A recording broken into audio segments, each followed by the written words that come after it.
Now that we've created our first virtual machine, we can proceed to start the virtual machine. Simply double-click on the virtual machine to bring up the virtual machine connection console.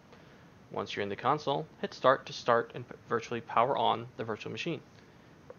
Notice once you click Start that it will quickly ask you to press any key to proceed with the installation of Windows. If you miss this, we'll have to hit Reset to restart. It's very fast. Just in case you do miss it, I will proceed to show you what to do. If you get to the screen and do not want to wait, simply hit the Reset button at the top of the virtual machine console and then press spacebar almost immediately once the virtual machine resets. Then you will proceed into the Windows 10 installation.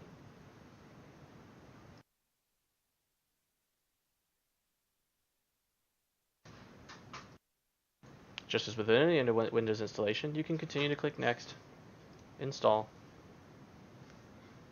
and select the disk you'd wish to install on.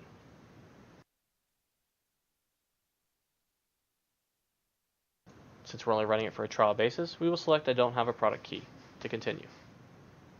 Since my ISO has multiple versions of Windows in it available, I will choose Windows 10 Pro.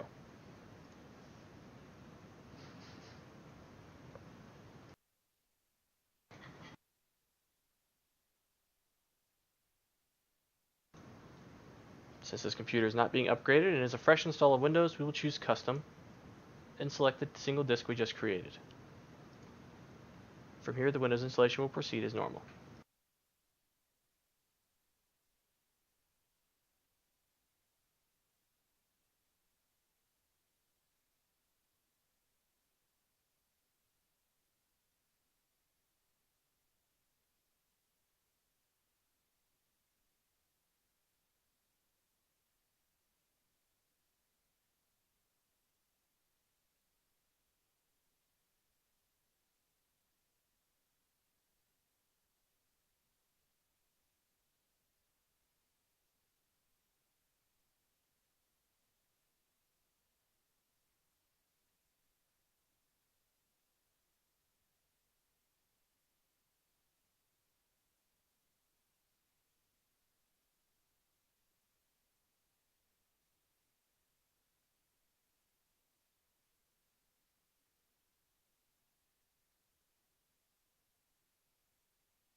While Windows is proceeding with installation, I'll take this time to show you some other settings that can be changed in the virtual machine.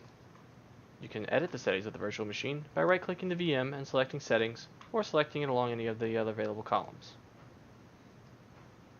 Inside the setting window, you can modify the boot device, whether security is enabled or not, the memory, the processor allocation, as well as adding additional hard drives, virtual DVD drives, or multiple network adapters. After the virtual machine is done installing, we'll probably end up changing this to another 2, 3, or 4 cores, depending on the performance of the virtual machine. Notice that some of these changes cannot be made while the virtual machine is operational. Anything that's grayed out can only be changed when the VM is turned off.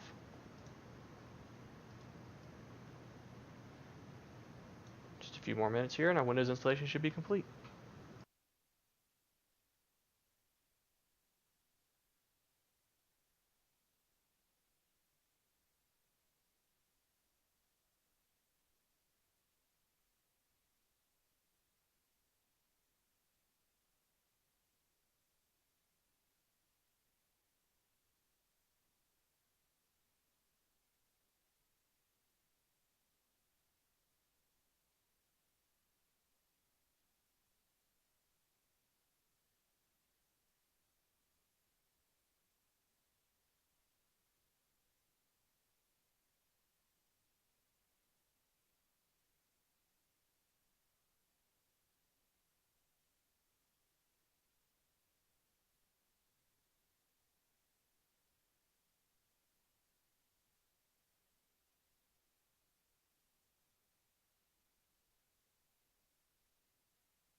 Once the virtual machine finishes installing Windows, it will reboot and automatically adjust the default boot device.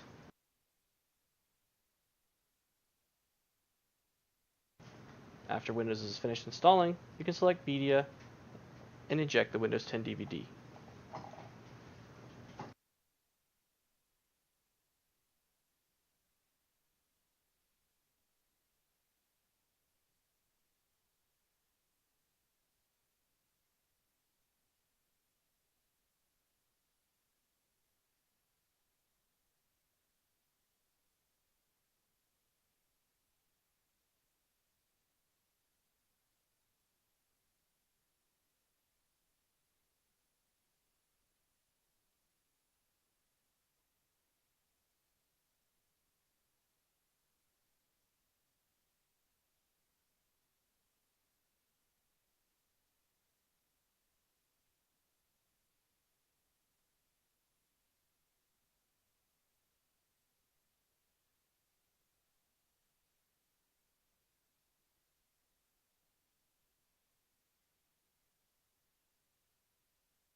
Now we can proceed with the Windows 10 installation and configuration.